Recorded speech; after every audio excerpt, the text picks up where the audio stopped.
پیشوائے اصفیاء پیشوائے اصفیاء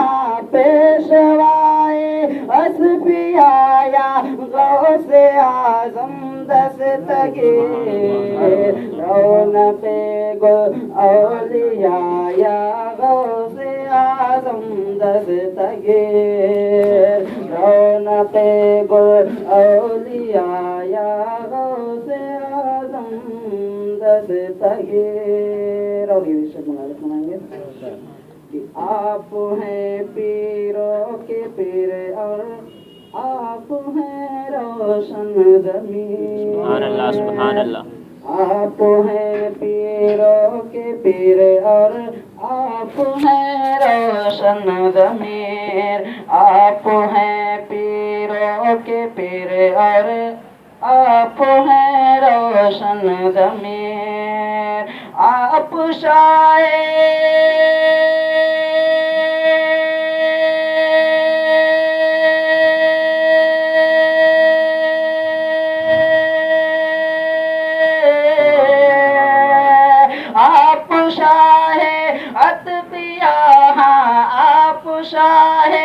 اتقیاء یا غوث اعظم دستگیر رونق گل اولیاء یا غوث اعظم دستگیر رونق گل اولیاء یا غوث اعظم دستگیر.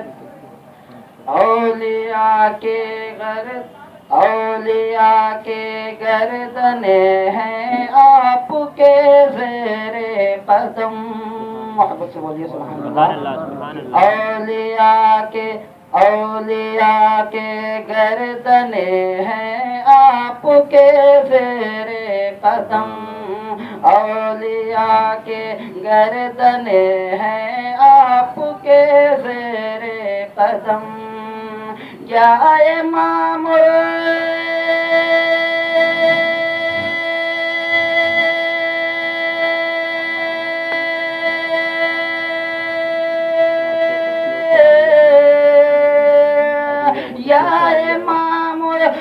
اولیاء یا امام اولیاء یا امام اولیاء یا غوث اعظم دستگیر رونق گل اولیاء یا غوث اعظم دستگیر. آخری شعر ملاحظہ فرمائیں گے. رونق گل اولیاء یا غوث اعظم دستگیر. پیدا ہوتے ہی ماہ رمضان میں روزے رکھے. پیدا ہوتے ہی ماہ رمضان میں روزے رکھے. تو دن میں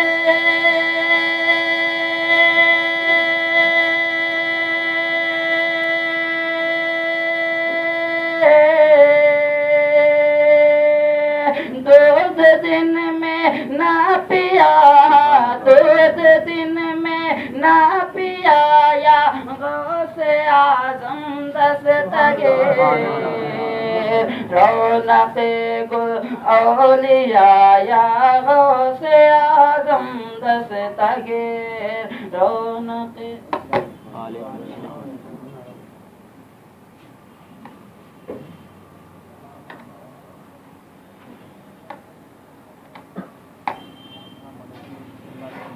وعلیکم السلام. اللهم صل على سيدنا شفيعنا حبيبنا نبينا مولانا محمد بارك وسلم والصلاة والسلام عليك رسول الله صلى الله تعالى عليه وسلم.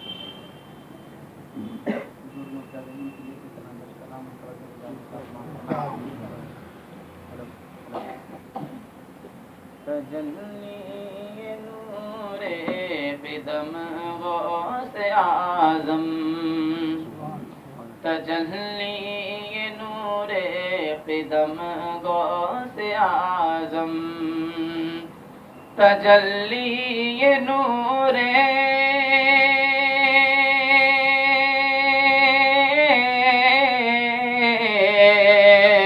تجلی نور قدم غوث اعظم تجلی نور قدم غوث اعظم سے ضیاء سراج و ظلم غوث اعظم ضیاء سراج و ظلم غوث اعظم تجلی نور قدم غوث اعظم. اور شعر میں آگے فرمائیں تیرا حل ہے تیرا حرم غوث اعظم تیرا حل ہے تیرا حرم غوث اعظم تیرا حل ہے تیرا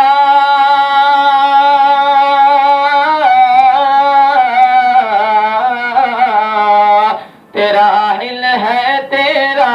حرم غوث اعظم تیرا حل ہے تیرا حرم غوث اعظم عرب تیرا تیرا عجم غوث اعظم عرب تیرا تیرا عجم غوث اعظم ضیاء سراج و ظلم غوث اعظم. اور بھی شعر میں فرمائے محبت سے کہتے ہیں کہ مرتبہ یا رسول اللہ ایک مرتبہ کہتے ہیں محبت سے یا رسول اللہ ضیاء سراج و ظلم غوث اعظم تیرے ہوتے ہم پر ستم ڈھائے دشمن تیرے ہوتے ہم پر ستم ڈھائے دشمن تیرے ہوتے ہم پر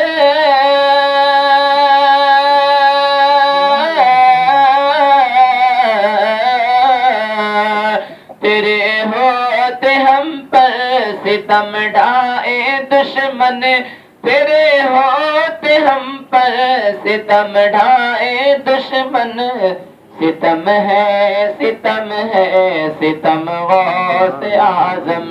ستم ہے ستم غوث اعظم ضیاء سراج و ظلم غوث اعظم. اور دیکھیں حضور مجاہدین کیا فرماتے ہیں ملاحظہ فرمائیں ایک مرتبہ کہتے ہیں محبت سے یا رسول اللہ ایک مرتبہ اپنے ماں باپ کے نام سے کہتے ہیں سبحان اللہ. دم نز آؤ کہ دم آئے دم میں دم نز آؤ کہ دم آئے دم میں دم نز آؤ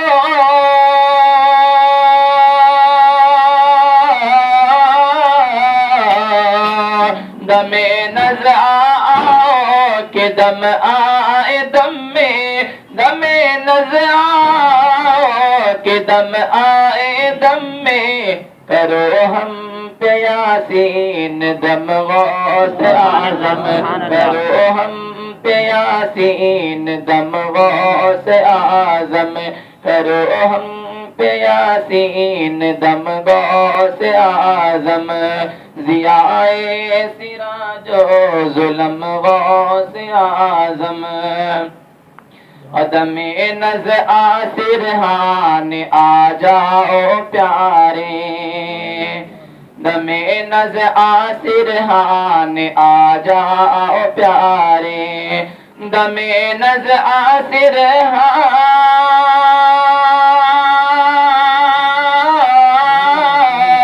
آسرحان دم نز آسرحان آ جاؤ پیارے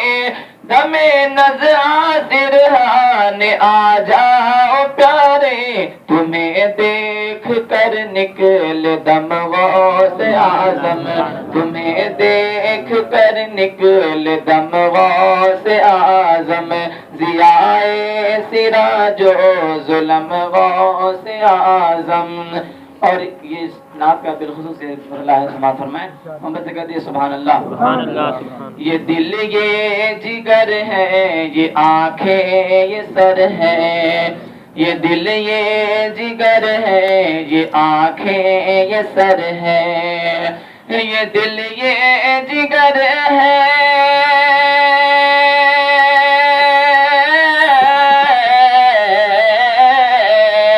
یہ دل یہ جگر ہے، یہ آنکھیں یہ سر ہے، یہ دل یہ جگر ہے، یہ آنکھیں یہ سر ہے، جہاں چاہو رکھو قدم غوث اعظم، جہاں چاہو رکھو قدم غوث اعظم، جہاں چاہو رکھو قدم غوث اعظم، تمہارے کرم کا ہے نوری بھی پیاسا، تمہارے کرم کا ہے نوری بھی پیاسا، تمہارے کرم کا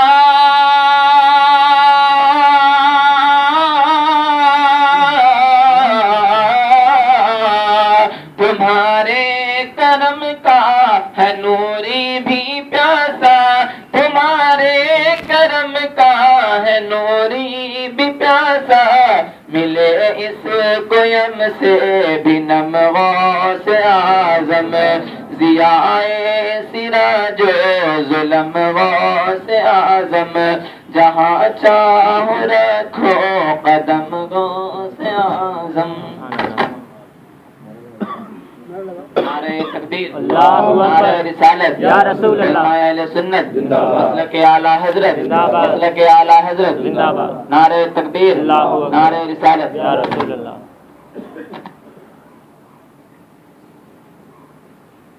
السلام علیکم ورحمۃ اللہ وبرکاتہ۔ وعلیکم السلام ورحمۃ اللہ۔ نحمده ونصلي ونسلم على رسوله الكريم، اما بعد، فقد قال الله تبارك وتعالى في القرآن المجيد والفرقان الحميد: اعوذ بالله من الشيطان الرجيم، بسم الله الرحمن الرحيم، الا ان اولیاء الله لا خوف عليهم ولا هم يحزنون، صدق الله العظيم وبلغنا رسوله النبي الامين المتين الكريم، ونحن على ذلك لمن الشاهدين والشاكرين والحمد لله رب العالمين۔ واہ کیا مرتبہ اے غوث ہے بالا تیرا، واہ کیا مرتبہ اے غوث ہے بالا تیرا، اونچے اونچوں کے سروں سے قدم اعلیٰ تیرا، سبحان اللہ، سبحان اونچے اللہ۔ اونچوں کے سروں سے قدم اعلیٰ تیرا، سر بھلا کیا کوئی جانے کہ ہے کیسا تیرا، یا غوث اعظم سر بھلا کیا کوئی جانے کہ ہے کیسا تیرا، اولیاء ملتے ہیں آنکھیں وہ ہے تلوا تیرا، سبحان اللہ، سبحان اللہ۔ اولیاء ملتے ہیں آنکھیں وہ ہے تلوا تیرا، اور تجھ سے در سے سگ سے ہے ہم کو نسبت، تجھ سے در سے سگ سے ہے ہم کو نسبت، میری گردن میں بھی ہے دور کا ڈورا تیرا۔ اور سرکار اعلیٰ حضرت فرماتے ہیں کہ اس نشانی کے جو سگ ہیں نہیں مارے جاتے، کس نشانی کے؟ جس کے گلے میں سرکار غوث پاک رضی اللہ تعالی عنہ کی غلامی کا پٹا ہوتا ہے، سرکار اعلیٰ حضرت فرماتے ہیں کہ اس نشانی کے جو سگ ہیں نہیں مارے جاتے۔ کہاں نہیں مارے جاتے؟ نہ تو دنیا میں مارے جاتے ہیں اور نہ آخرت میں مارے جاتے ہیں۔ فرماتے ہیں کہ اس نشانی کے جو سگ ہیں نہیں مارے جاتے، حشر تک میرے گلے میں رہے پٹا تیرا، حشر تک میرے گلے میں رہے پٹا تیرا۔ درود پاک پڑھی، اللہم صلی علی سیدنا مولانا محمد وبارک وسلم، صلاۃ و سلام علیک یا رسول اللہ، صلاۃ و سلام علیک یا حبیب اللہ صلی اللہ علیہ وسلم۔ بج رہا ہے؟ ہاں بج رہا ہے۔ قرآن مقدس کی جس آیت کریمہ کی میں نے تلاوت کی ہے، اللہ رب العزت اپنے مقدس ولیوں کا ذکر خیر فرما رہا ہے، الا ان اولیاء اللہ لا خوف علیہم ولا هم یحزنون، خبردار اللہ کے ولیوں کو نہ کوئی خوف ہے اور نہ کوئی غم ہے۔ اللہ کے ولی انسان ہی ہوتے ہیں، اور